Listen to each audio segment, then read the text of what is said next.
पेनिले साड़ी की लाली लगाइले रूपवा सवारी। चारों लोग बहुत खूबसूरत लग रहे हैं। सुनर लगा तो चारों लोग चुबुर चुबुर कैसे बोला मुझसे क्या बोलते हो गलत किए को होता पिछावा से चूक राजा जी ये को होता पिछावा से चूक राजा जी तो लगा सब लोग झूम के ताली बजा के भैया गाना में झुम्बा लोग भाई तो लगाई दी चोलिया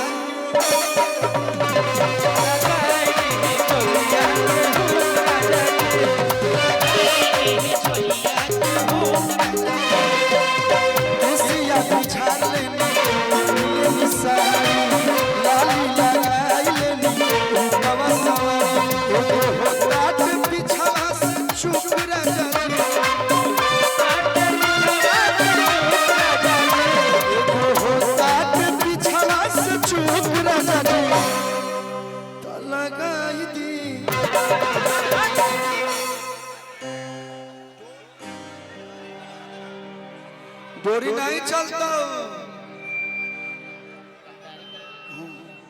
केने बा बैंक मारेलू होकर न अरे घूमा की लजात का बढ़ते हो सब पीछे मुड़ जाइए। हाँ मलकीन हो खोसले बाड़ी पलट में लेकिन फिर भी है इनका भी ठीक ठाक है। हाइट की बात कर रहा हूँ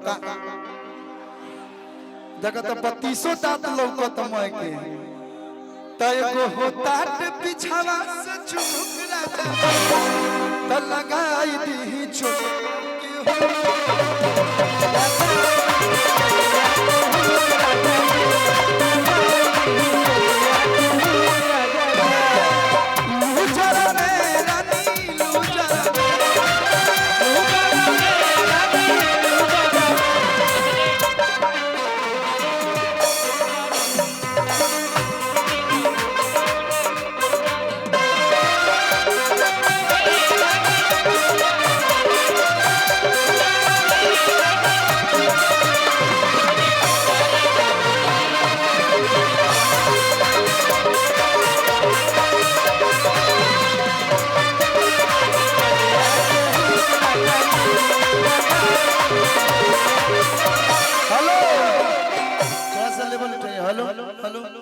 गाना 2008 में आई रहे जब हम हाथी चुक रही तब जब हम भवनाथपुर आते थे चाहे पाकी आते थे तो उस समय ही गाना आया था।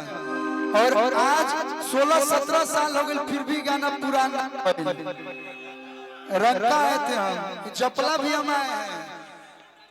हाँ भाई सब जानता रहो अभी तक आप लोग याद किए यही बहुत है। अरे कि कौन रजिया रे कोई लसिलाई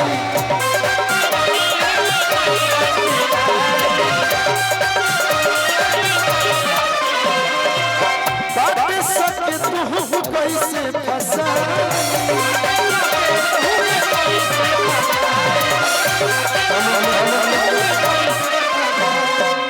हेलो इसको बनाइए या तो उसमें बैटरी डाल दीजिए। हेलो कौन रजियाई कोई लसिलाई बात सक तू कैसे फंसा रउआ पूछी ले नहीं हमर दुख राजा जी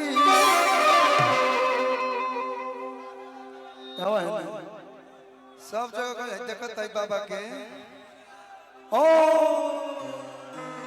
रउआ पूछी ले नहीं हमर दुख राजा जी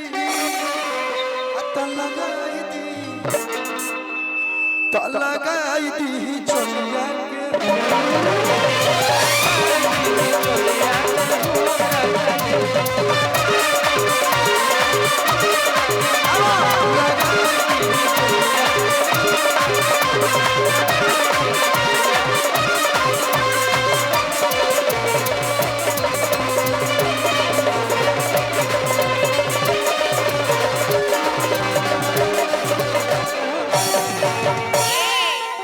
अच्छा लगा लोग एक बार प्यार भरा जोरदार ताली चारों तरफ से भाई खातिर बबुआ खातिर